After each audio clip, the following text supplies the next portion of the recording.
So in After Effects, I run into a common issue when I edit an effect, but wasn't sure how to animate it using keyframes. So let me show you how when you drag and drop an effect, let's say a blur effect, onto an object like this shape I created in Photoshop, you'll see applied it right here in After Effects. So I'll just drag this Gaussian blur. Okay, and now to animate it, I'll start by expanding the effect options. I can expand here, effect, Gaussian blur, click on this button here, which will add a keyframe, and now move a couple of keyframes ahead, and I can just increase the blurriness.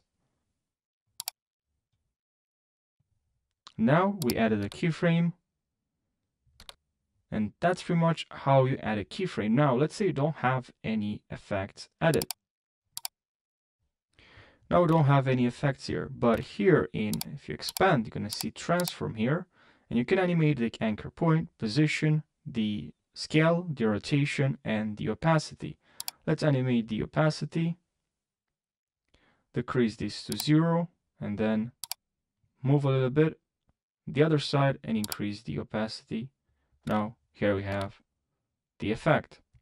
So I hope you found this short video helpful, and thanks for watching.